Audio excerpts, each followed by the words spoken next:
किसी ने बड़े कमाल की बात कही है कि अपने जीवन को ऊपर वाले को सौंप दो, क्योंकि आप जीवन भर में जो कर सकते हैं उतना तो वो एक पल में कर सकता है। आपके लिए एक छोटी सी कहानी। यह कहानी महाभारत के युद्ध के प्रारंभ होने से पहले युद्ध भूमि को तैयार किया जा रहा था। कुरुक्षेत्र की भूमि को समतल बनाया जा रहा था, पेड़ों को हटाया जा रहा था। उस युद्ध भूमि का मुआयना करने के लिए एक दिन पहले निरीक्षण करने के लिए भगवान श्री कृष्ण और उनके मित्र धनुर्धर अर्जुन पहुँचे। वो मुआयना कर रहे थे, देख रहे थे तैयारी किस तरीके से चल रही है। तभी एक चिड़िया उड़ती उड़ती आई और भगवान श्री कृष्ण के पास आकर के बोली कि भगवान, मुझसे क्या गलती हो गई, मेरी दुनिया आपने उजाड़ दी। यहाँ युद्ध भूमि को तैयार किया जा रहा है, पेड़ों को गिराया जा रहा है, एक हाथी ने आकर के मेरा पेड़ गिरा दिया। मेरा घोंसला उस पर था, वो घोंसला गिर करके जमीन पर आ गया, उसमें नन्हे नन्हे बच्चे हैं, हमारी जान बचा लीजिए भगवान, अब सब कुछ आपके हवाले है। भगवान श्री कृष्ण ने कहा कि मैं इसमें क्या कर सकता हूँ, मैं तुम्हारी मदद नहीं कर सकता, यह तो नियति का पहिया है, समय का पहिया घूमता चला जाता है, इसमें मैं क्या कर सकता हूँ बताओ। वो चिड़िया रुआंसी होकर के बोली कि भगवान, मुझे बस एक इजाजत दे दीजिए। भगवान ने कहा कि बोलू, क्या पूछना है, क्या इजाजत चाहिए। तो उस चिड़िया ने कहा कि भगवान, मैं आप पर विश्वास तो कर सकती हूँ ना। भगवान ने ह भरी। अगले दिन युद्ध शुरू हुआ और युद्ध की शुरुआत से पहले भगवान श्री कृष्ण ने अपने दोस्त अर्जुन से कहा, अपने मित्र से कहा कि मुझे अपना धनुष और एक तीर दे दो, एक बाण दे दो। अर्जुन ने अपना धनुष सौंपने से पहले पूछा कि केशव, आपने तो प्रतिज्ञा ली थी कि आप शस्त्र नहीं उठाएंगे, क्योंकि अर्जुन की भगवान को शस्त्र क्यों उठाना पड़ रहा है, ऐसा क्या हो गया।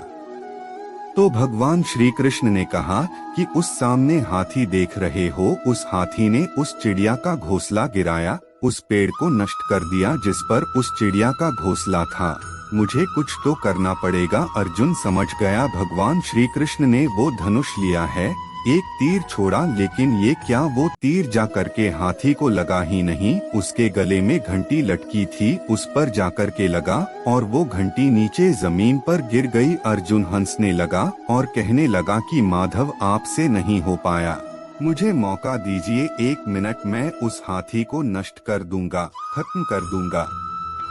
भगवान ने कहा कि नहीं, नहीं हो गया, बस इतना काफी था। अर्जुन ने भी ज्यादा सवाल जवाब नहीं किए। 18 दिन तक युद्ध चला और उसके बाद में जब पांडवों की जीत हुई तो एक बार फिर से उस मैदान को साफ किया जा रहा था, क्योंकि काफी युद्ध के बाद में जो नुकसान हुआ था, बहुत सारा सामान गिरा पड़ा था, साफ सफाई चल रही थी। भगवान श्री कृष्ण एक बार फिर से अपने दोस्त, अपने मित्र अर्जुन के साथ में उसी भूमिका करने के लिए निकले और अर्जुन से कहा कि एक काम कीजिए, मेरे रथ से उतरिए और जाकर के नीचे वो जो घंटी रखी है उसको हटा दीजिएगा। अर्जुन चौंक गया कि हमने युद्ध जीत लिया है, हम इतने महान बन चुके हैं और यह मुझे एक घंटी उठाने के लिए, युद्ध भूमि की साफ सफाई करने के लिए कह रहे हैं।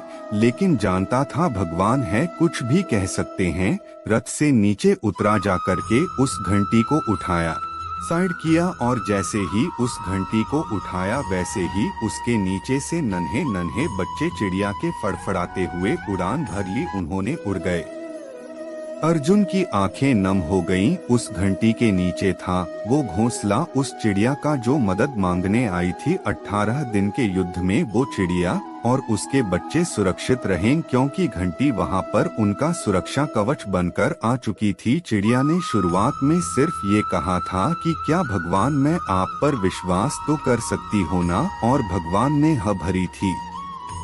कहानी बहुत छोटी है लेकिन हमें सिखाती है कि दुनिया में हमारे सामने चाहे जो परिस्थिति आ जाए, एक काम कीजिएगा, अपने जीवन को ऊपर वाले को सौंप दीजिएगा, क्योंकि आप जीवन भर में जितना कर सकते हैं उससे कहीं ज्यादा तो वो एक पल में कर सकता है। हमेशा आपसे कहता हूँ कि ऊपर वाले के आशीर्वाद के साथ, अपनी सच्ची मेहनत के साथ और अपनी फैमिली के प्यार के साथ कर दिखाओ कुछ ऐसा कि दुनिया करना चाहे आपके जैसा।